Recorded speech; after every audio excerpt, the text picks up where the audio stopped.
Hi everyone, welcome to Chemtaking. मेरा नाम है निशा और हम कर रहे हैं पीजीटी केमिस्ट्री का कंप्लीट सिलेबस।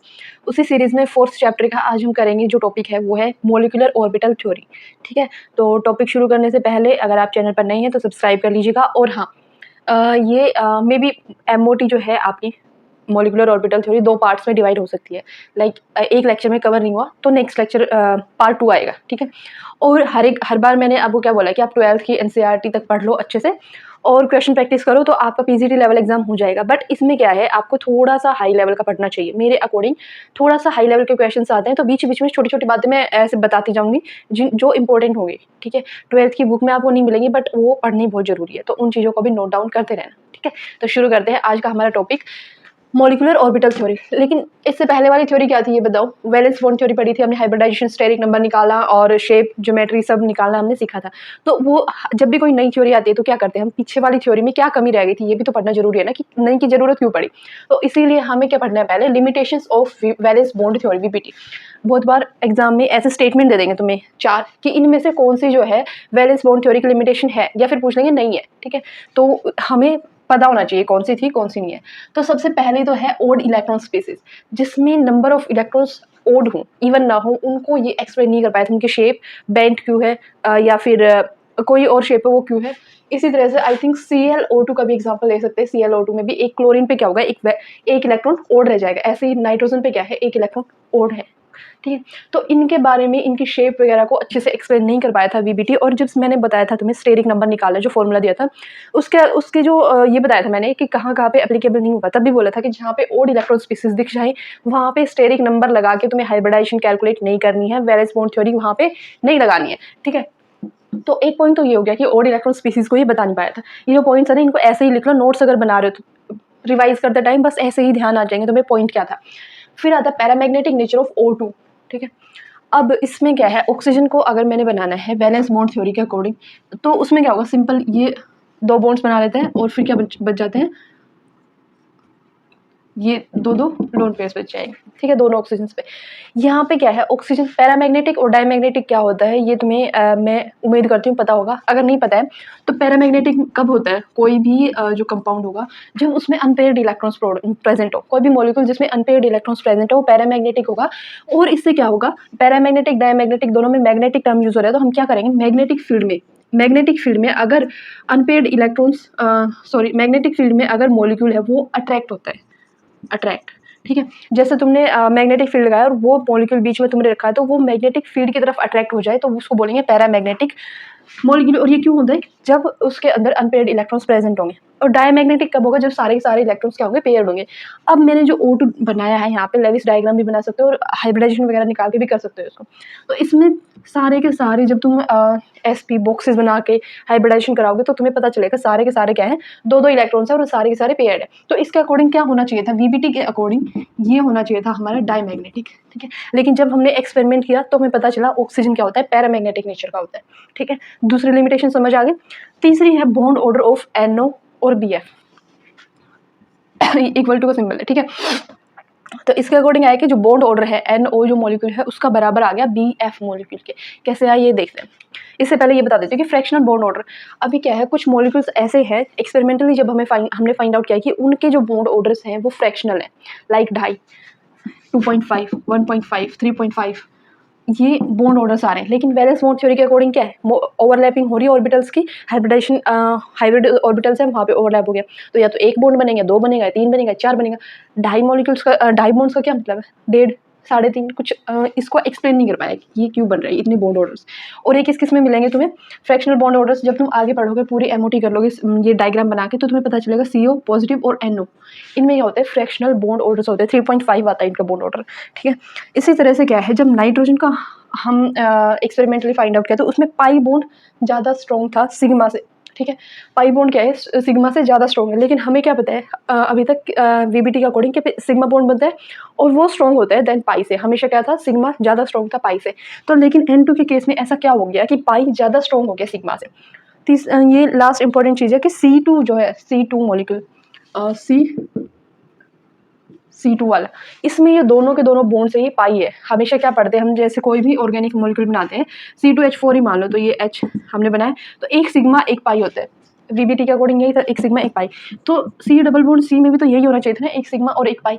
लेकिन एमओटी ने क्या बताया कि ये एक दोनों के दोनों क्या है, पाई बॉन्ड्स है। ठीक है, ये कैसे बनेंगे ये भी देखेंगे।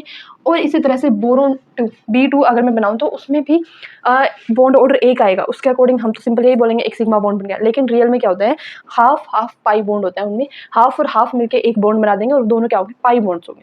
ठीक है, तो ये सब ये एक्सप्लेन नहीं कर पाए थे, ये बुक्स में आपको नहीं गिवन है, बट क्वेश्चंस पूछे जा सकते हैं इनसे। ठीक है, ये वाला। अब NO का जो बॉन्ड ऑर्डर था वो BF के बराबर आता है, किसके अकॉर्डिंग, VBT के अकॉर्डिंग। लेकिन अब हमें पता है कि मॉलिक्यूलर ऑर्बिटल थ्योरी और एक्सपेरिमेंटल की ये दोनों बराबर नहीं होते हैं।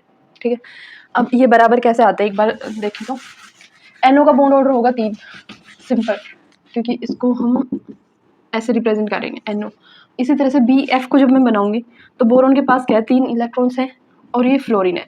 इसको कंप्लीट करने के लिए क्या होगा, इसका ऑक्टेट कंप्लीट करने के लिए फिर से 3 बॉन्ड क्या बनाएगा, ऐसे बना देगा, डेटिव बॉन्ड्स होंगे। फ्लोरीन ही अपने इलेक्ट्रॉन डोनेट करेगा, तो यहाँ पे भी क्या आ गया, 3 हमारे पास बॉन्ड्स आ गए। ये किसके अकॉर्डिंग बना रही है, मैं VBT के अकॉर्डिंग। बोरोन ने एक इलेक्ट्रॉन इस बॉन्ड में शेयर कर दिया, दूसरा और तीसरा इसने फ्री रखा। फ्लोरीन ने ही 2 इलेक्ट्रॉन्स दिए, इस फ्लोरीन ने फिर 2 इलेक्ट्रॉन, मतलब फ्लोरीन ने इन टोटल 4 इलेक्ट्रॉन्स इसको दे दिए हैं। तो यहाँ पे 6 इलेक्ट्रॉन ये और 2 इलेक्ट्रॉन ये, बन गए 8 इलेक्ट्रॉन। इस तरह से तो बोरोन का हम ऑक्टेट कंप्लीट करेंगे ना, तो इस वे में कितने हो गए हमारे पास, 3 बॉन्ड्स हो गए। और जब तुम हाइब्रिडाइजेशन वगैरह निकालोगे तब भी क्या होगा, तुम्हारे पास 3 बॉन्ड्स आ जाएंगे। NO और PF का बॉन्ड ऑर्डर बराबर हो गया, जो कि होना नहीं चाहिए था। ठीक है, इसी तरह से जब हम CO को निकालते हैं, CO जो कार्बन मोनोऑक्साइड है, उसमें भी बहुत सारी कमियां आई थी। जैसे बॉन्ड ऑर्डर अलग अलग आया था VBT से, और स्ट्रेंथ थी वो डिफरेंट आ गई थी। इसके ऊपर पॉजिटिव और फिर CO नेगेटिव जब बना रहे थे तो भी इनका बॉन्ड ऑर्डर अलग अलग आ गया था। तो ये सब कैसे हुआ, ये एक्सप्लेन नहीं कर पाया था, इसीलिए हम पढ़ते हैं मॉलिक्यूलर ऑर्बिटल थ्योरी। एक लिमिटेशन और थी जो लिखी थी मैंने, बट भूल गई। हैलोजेंस जो होते हैं, हैलोजेंस, उनके कलर को एक्सप्लेन नहीं कर पाया था कि ये कलर ऐसा क्यों होता है हैलोजेंस का। अब हैलोजेंस है हमारे फ्लोरीन, क्लोरीन, ब्रोमीन, आयोडीन। तो इनमें क्या होता है, डाउन द ग्रुप जैसे जैसे हम आते हैं तो इनकी कलर की इंटेंसिटी बढ़ती जाती है। जैसे तुम्हें पता होगा वॉयलेट कलर का होता है, डार्क वॉयलेट या पर्पल बोल सकते हैं, ये थोड़ा ब्राउन कलर का होता है। क्लोरीन और फ्लोरीन कलरलेस हो जाएगा।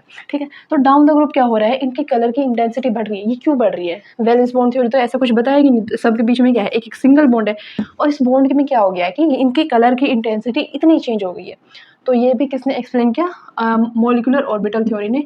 बाद में बताऊंगी ये जो सिग्मा स्टार और पाई स्टार के बीच का डिफरेंस है ये कम होता जाएगा तो इनकी इंटेंसिटी इंक्रीज होती जाती है। ठीक है, अब जो मॉलिक्यूलर ऑर्बिटल थ्योरी थी वो किसने दी थी, F हंट एंड RS मोलिकन, जो भी आप बोलना चाहो।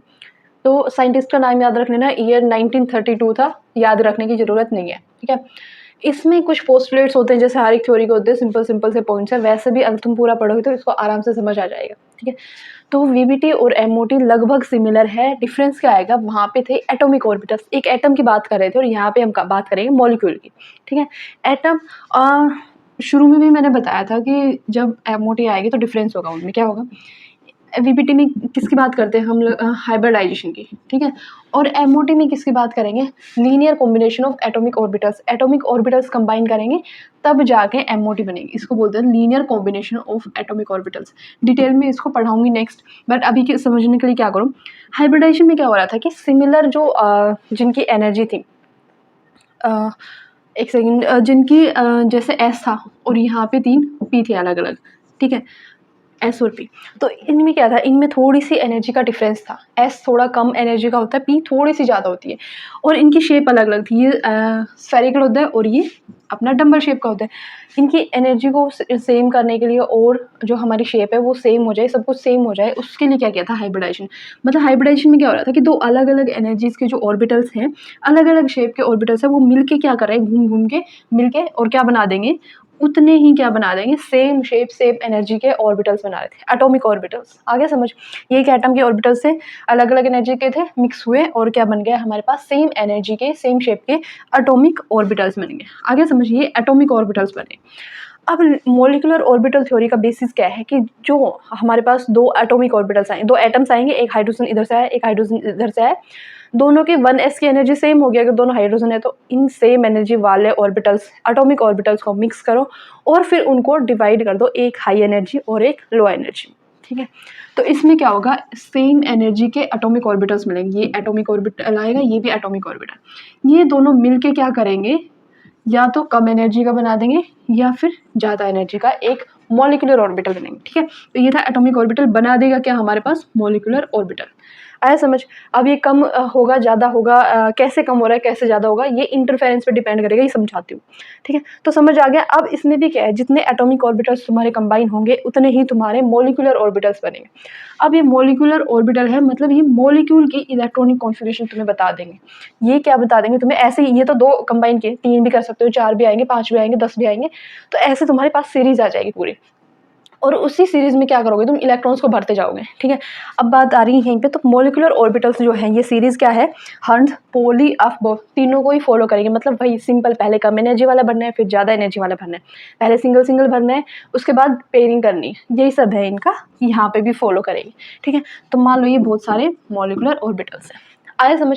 तो मॉलिक्यूलर ऑर्बिटल्स में तुम इलेक्ट्रॉन्स भरते जाओगे, तो ये किसकी कॉन्फिगरेशन बता रहे हैं तुम्हें, मॉलिक्यूल की बता देंगे कि जो हाइड्रोजन की कॉन्फिगरेशन तो ये वाले हैं, हाइड्रोजन यही है, लेकिन हाइड्रोजन मॉलिक्यूल की कॉन्फिगरेशन क्या होगी ये। और इसी से क्या फाइंड आउट कर लेंगे हम, उस मॉलिक्यूल में इलेक्ट्रॉन डेंसिटी कहाँ पे है, वो स्टेबल है नहीं है, उसके अंदर कितने बॉन्ड्स हैं और उसकी बॉन्ड लेंथ ज़्यादा है कम है, ये सब हम इसी कॉन्फिगरेशन से फाइंड आउट करेंगे। तो यही क्या है, बेसिकली मॉलिक्यूलर ऑर्बिटल थ्योरी का पूरा प्रिंसिपल है। आया समझ।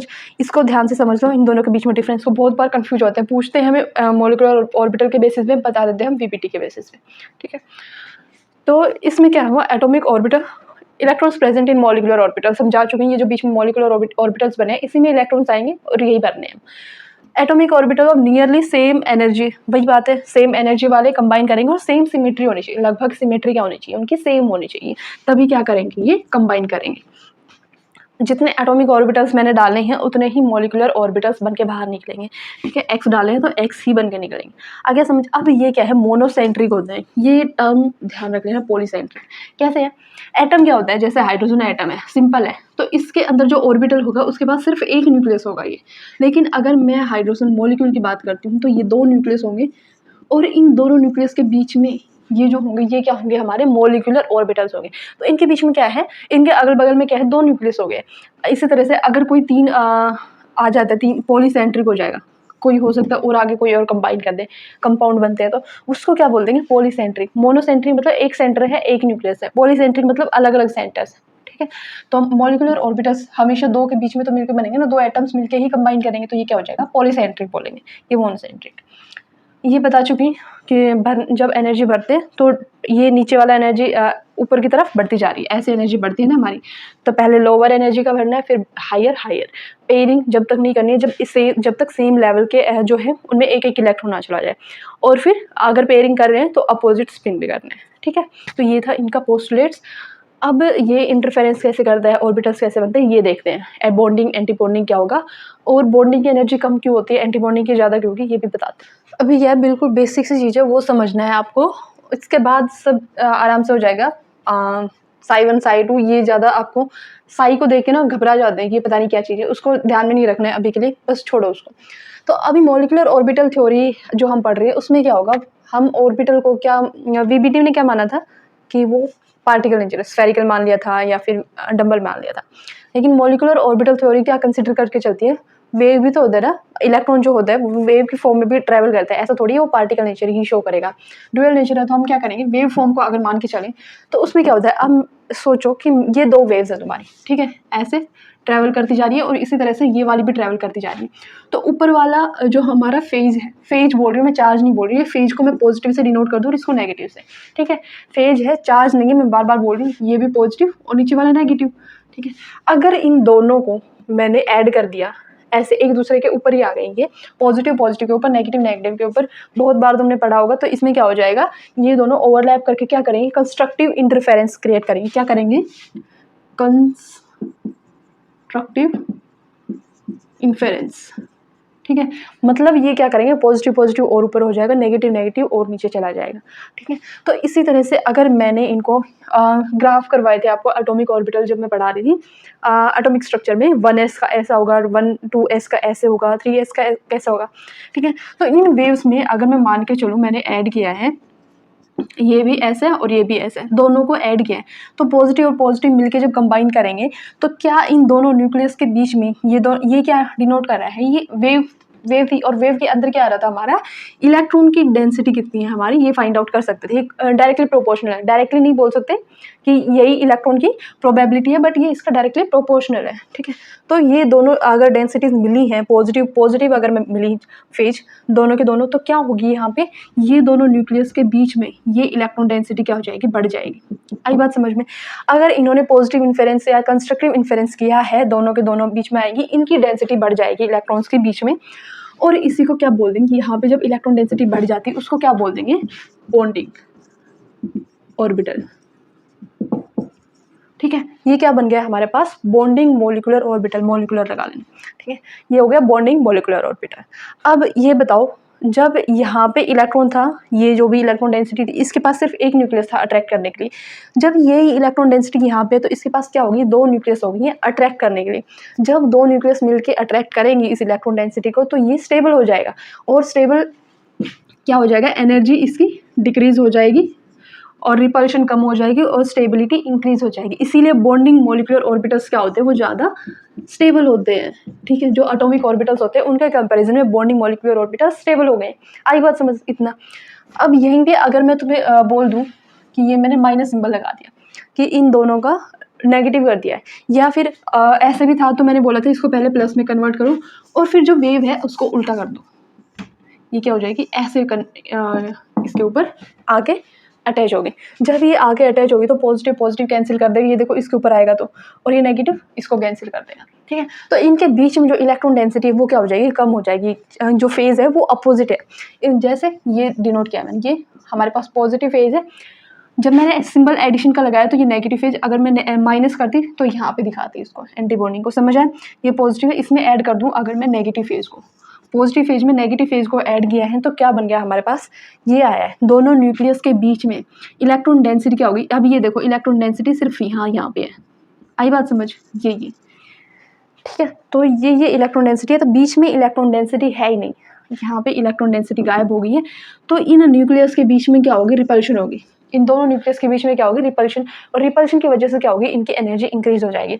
और जब भी ऐसा हो, जब अपोजिट हमारे पास ओवरलैप होता है, उनको क्या बोल देते हैं, एंटी बॉन्डिंग मॉलिक्यूलर ऑर्बिटल्स, ठीक है। और ये एनर्जी क्यों इंक्रीज होगी, क्योंकि इलेक्ट्रॉन डेंसिटी तो है नहीं अट्रैक्ट करने के लिए, तो ये न्यूक्लियस की जो रिपल्शन है वो ज़्यादा हो जाएगी। उसकी वजह से ये पूरा का पूरा मॉलिक्यूल क्या हो जाएगा, अनस्टेबल हो जाएगा, पूरा का पूरा मॉलिक्यूलर ऑर्बिटल अनस्टेबल हो जाएगा, ठीक है।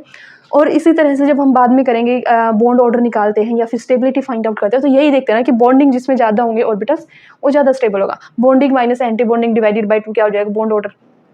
तो इन द एंड क्या देख रहे हैं, स्टेबिलिटी जितनी ज़्यादा होगी वो मॉलिक्यूल बन जाएगा उतना ही स्टेबल होगा। तो बॉन्डिंग ऑर्बिटल्स जितने ज़्यादा होंगे उतना ही मॉलिक्यूल स्टेबल होगा, एंटी बॉन्डिंग जितने कम होंगे उतना स्टेबल होगा, इलेक्ट्रॉन्स जिसमें कम होंगे, ठीक है। तो ये था हमारे पास कि ओवरलैप कैसे करते हैं। ये थोड़ा आप एक बार एटॉमिक ऑर्बिटल्स दोबारा से देख लेना, एटॉमिक स्ट्रक्चर में जाके समझ नहीं आया हो तो, ठीक है। बाकी वही है कि इंटरफेरेंस दो वेव्स का हो रहा है, अगर एक दूसरे के ऊपर आ जाती हैं ऐसे कंस्ट्रक्टिव बन जाए कि पॉजिटिव पॉजिटिव ज़्यादा हो गया कम हो गया तो वो बॉन्डिंग हो जाएगा। अगर अपोजिट वे में आके इंटरफेयर करगी तो वो क्या हो जाएगा, एंटी बॉन्डिंग बन जाएगा। तो अब क्या है, तुमने जो देखा कि एक बॉन्डिंग बन गया, एक एंटी बॉन्डिंग बन गया।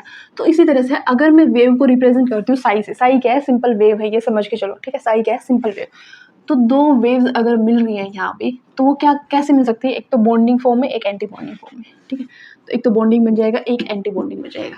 इसी तरह से अगर मैं लिख दूँ सिंबल, ये क्या है, ऑर्बिटल्स, एटॉमिक ऑर्बिटल्स ही ना, उन्हीं को तो वेव की फॉर्म में रिप्रेजेंट कर रहे हैं।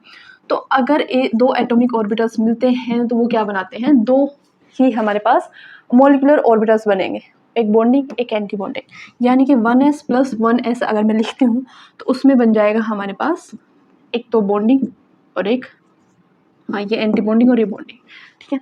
इतनी सी बात थी, समझ आ गई।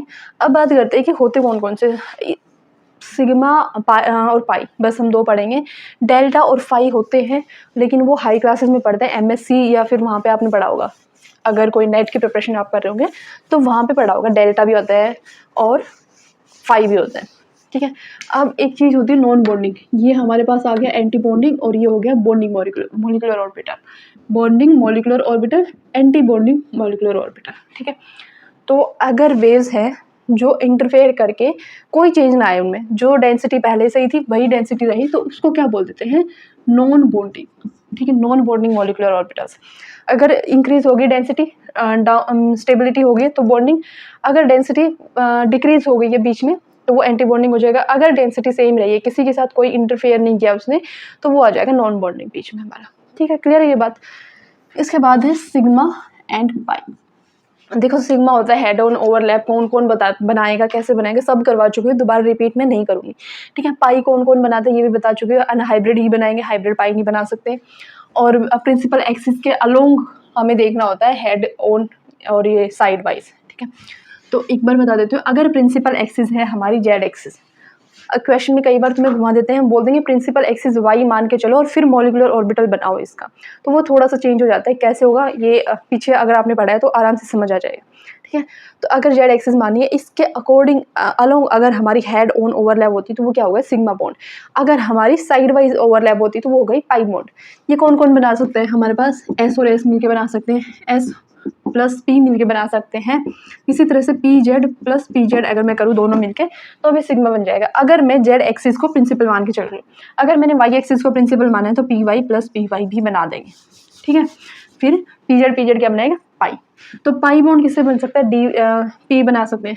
जिन पी ने सिग्मा में पार्टिसिपेट कर लिया वो नहीं करना है, अब करना है पी वाई जब ओवरलैप करेंगे और पी एक्स ओवरलैप करेंगे साइड वाइज, तो वो पाई बनाते हैं। ठीक है, और जीरो ओवरलैप कौन से थे ये भी बता चुके हो, जब पी एक्स से हो और एस ऑर्बिटल आए बीच में तो वो ओवरलैप नहीं होगा।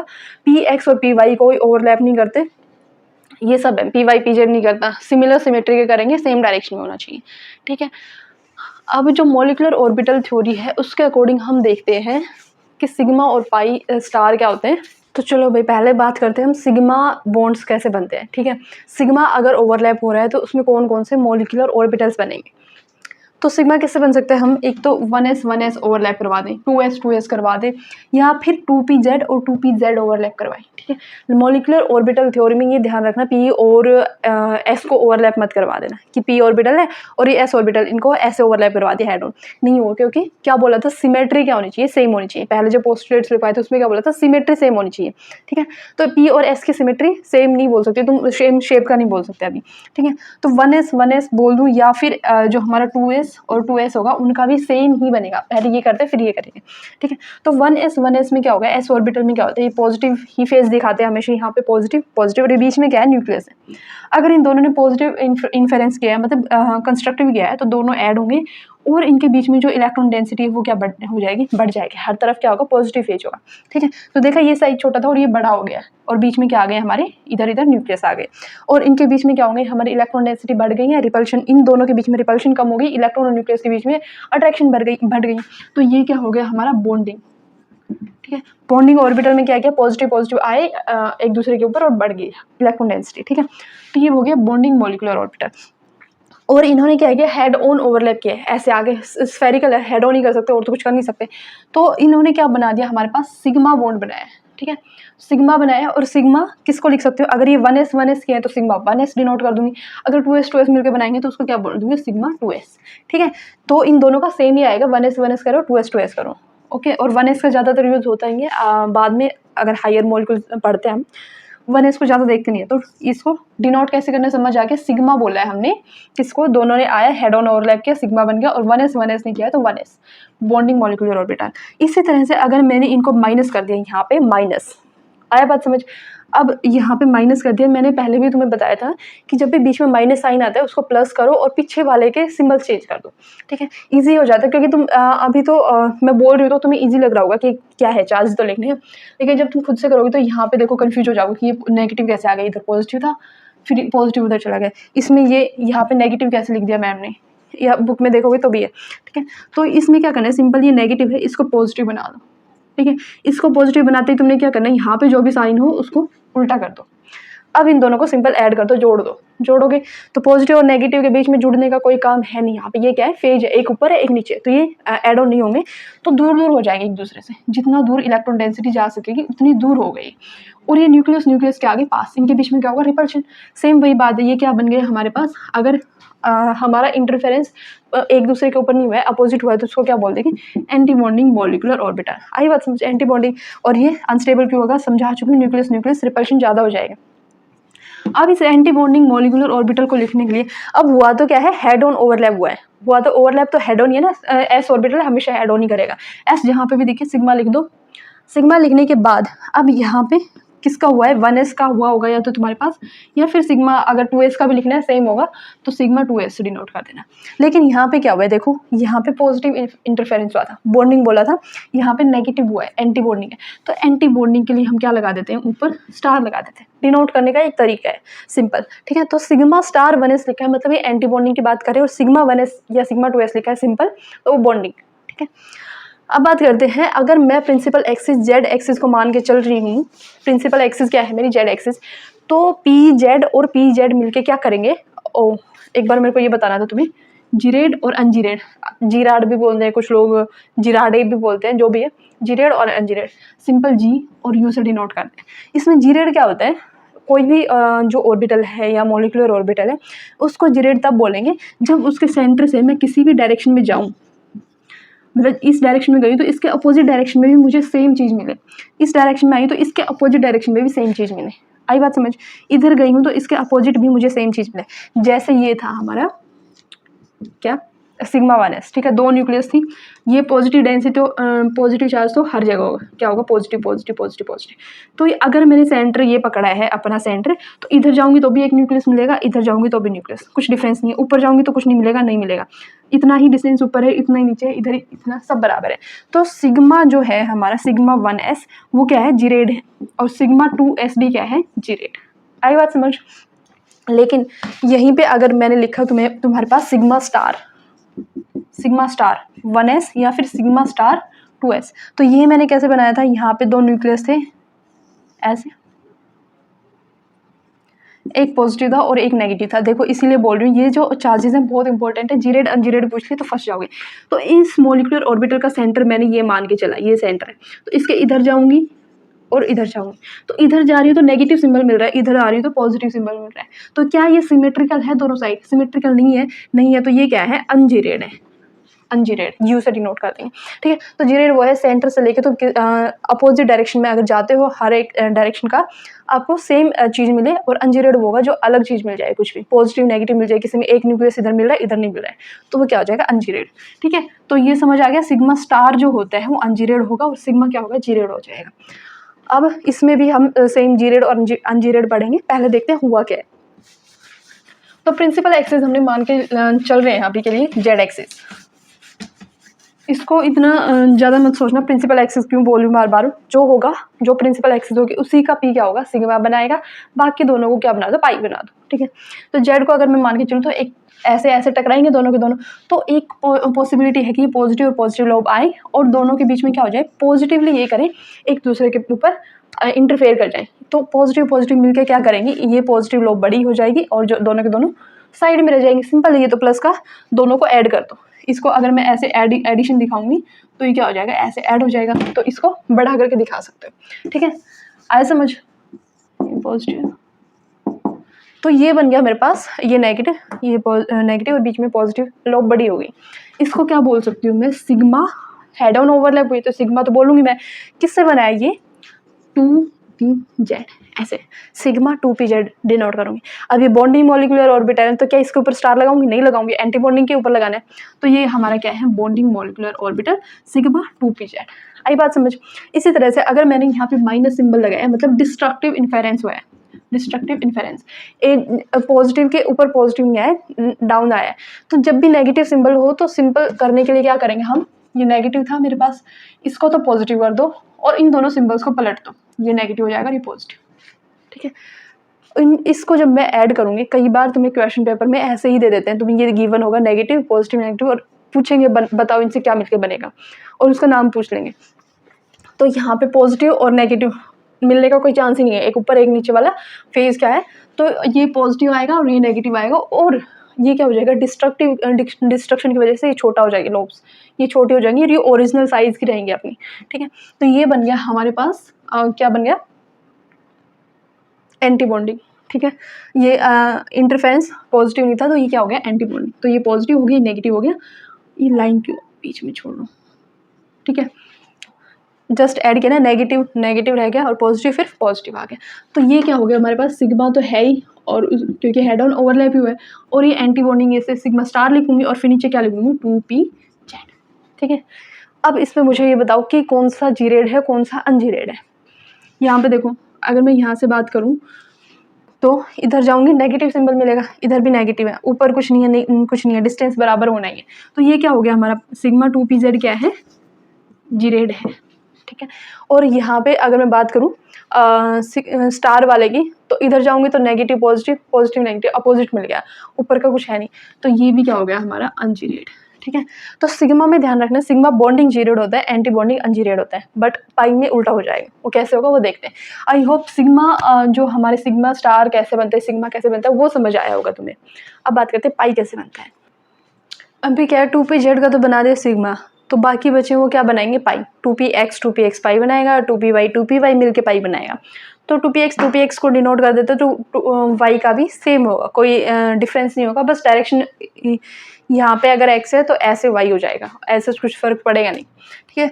तो 2px को अगर मैं लेके चलूँ तो p ऑर्बिटल्स क्या होंगे, ऐसे होंगे, दो लोब्स, पॉजिटिव पॉजिटिव नेगेटिव। इन दोनों को अगर मैंने ऐड कर दिया, सिंपल पॉजिटिव के साथ नेगेटिव के साथ ऐड किया है, तो क्या होंगे, दोनों मिलके पॉजिटिव ज़्यादा हो जाएगा और नेगेटिव मिलके नेगेटिव ज़्यादा हो जाएगा।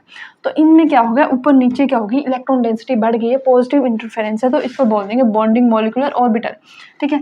अब इन्होंने ऐसे ओवरलैप किया है, ऐसे ऐसे थोड़ी बोल रही हूँ, जेड की तरह थोड़ी बोल रही हूँ, ऐसे हेड ऑन नहीं बोल रही हूँ, ये पाई हो जाएगा। तो पहले तो तुम लिख दो इसको पाई, और किसने मिलकर बनाया, 2px, तो किसने बनाया ये, 2px, तो पाई 2px क्या हो गया, ये वाला ऑर्बिटल हो गया, ठीक है। पाई 2py भी ऐसा ही बन जाएगा, ठीक है। इसी तरह से अगर मैंने इसको माइनस कर दिया है, यहाँ पे पॉजिटिव ऐड किया था, यहाँ पे माइनस कर दिया, नेगेटिव इंटरफेरेंस है, तो सिंपल वही करेंगे, नेगेटिव को पहले पॉजिटिव कन्वर्ट किया, ये वाला नेगेटिव हो गया, ये पॉजिटिव हो गया, इन दोनों को ऐड किया, तो पॉजिटिव और नेगेटिव एक दूसरे से दूर दूर भाग जाएंगे, इस तरह नेगेटिव और पॉजिटिव भी क्या हो जाएंगे, एक दूसरे से दूर दूर भागेंगे, ठीक है, कोई इंटरफेरेंस नहीं होगा इनके बीच में। तो ये क्या होगी हमारी पैरेलल ओवरलैप है, पाई 2px ने बनाया है, बट क्या बनाया है हमारे पास, एंटी बॉन्डिंग बनाया है, तो फिर से इसको डिनोट कर देंगे स्टार से, ठीक है। तो ये पाई 2px हो गया, पाई स्टार 2px हो गया। सिमिलरली क्या बन जाएगा, पाई 2py, pi star 2py। But अब देखते हैं हम इनमें जीरेड और अनजीरेड क्या है। ये सेंटर अगर मैं मान के चल रही हूँ यहाँ पे, तो इस सेंटर से इधर जा रही हूँ तो पॉजिटिव सिंबल है, इधर जा रही हूँ तो नेगेटिव आ गया, तो ये क्या हो जाएगा हमारा, अनजीरेड हो गया, ठीक है। पाई में क्या है, बॉन्डिंग अनजीरेड होता है, सिग्मा में बॉन्डिंग जीरेड होता है, ध्यान रख लोगे, क्वेश्चन आएगा तो बता देना। अब यहाँ पे अगर मैं इस सेंटर को लेके चलती हूँ, ये मॉलिक्यूलर ऑर्बिटल का सेंटर ये है, तो इधर जा रही हूँ तो भी पॉजिटिव, इधर जा रही हूँ तो नेगेटिव, इधर भी नेगेटिव, इधर भी पॉजिटिव, इधर भी पॉजिटिव, इधर न्यूक्लियस, इधर भी न्यूक्लियस आ गया, ये ऊपर कुछ नहीं है, कुछ नहीं है, सारे तरफ क्या है, ये सिमेट्रिकल है, तो इसको क्या बोल सकती हूँ मैं, जीरेड, ठीक है। कई बार क्या करते हैं, तुम्हें मॉलिक्यूलर ऑर्बिटल्स ऐसे बना के दे देंगे और फिर पूछेंगे गलत कौन सा है इनमें से, या फिर कुछ भी क्वेश्चन पूछ सकते हैं जीरेड और अनजीरेड से रिलेटेड। अब इसके बाद सॉल्व हो जाने चाहिए, ठीक है। 2py का भी सेम होगा, बॉन्डिंग होगा वो अनजीरेड होगा, और एंटी बॉन्डिंग होगा वो क्या होगा, जीरेड हो जाएगा, ठीक है। तो इस लेक्चर में क्या है, तुम्हारे बेसिक्स बिल्कुल करवा दिए हैं मैंने कंप्लीट। जो नेक्स्ट लेक्चर होगा उसमें क्या होगा, तुम्हारे पास पूरा मॉलिक्यूलर ऑर्बिटल, सिंपल दो चीज़ें याद रखनी है तुम्हें, with mixing, without mixing. Oxygen और फ्लोरीन का अलग होगा, क्यों होगा ये भी बताऊंगी मैं। अब तक पढ़ा होगा तुमने कि ऑक्सीजन और फ्लोरीन आए तो इसको नीचे कर देना, इसको ऊपर कर देना, बट क्यों करते हो ये नहीं पता तुम्हें, ठीक है। उसके बाद एक सिंपल सी फॉर्मूला ट्रिक होती है, जैसे वो बता दूंगी तुम्हें कि 20 तक अगर इलेक्ट्रॉन्स आते हैं तो उनका बॉन्ड ऑर्डर सिंपल कैसे निकालोगे। O2 नेगेटिव, O2 पॉजिटिव और इन सब का भी बहुत बार पूछते हैं, तो हम इनको डायरेक्ट याद कर लेंगे। ठीक है, तो नेक्स्ट लेक्चर में हमारी MOT खत्म हो जाएगी। तब तक के लिए इसको पढ़ो अच्छे से, और इसको करने के बाद प्लीज़ NCERT जरूर पढ़ना, अपनी जो बुक है, क्योंकि कई बार क्या होता है मैं पढ़ाते पढ़ाते मे भी एक आधा पॉइंट में मिस कर जाऊँ यहाँ पे, तो NCERT आप पढ़ोगे, खुद से इमेजिन करोगे तो सब क्लियर हो जाएगा। ठीक है, तो मिलते हैं नेक्स्ट लेक्चर में, तब तक के लिए तैयारी करते रहो और चैनल को सब्सक्राइब कर दो।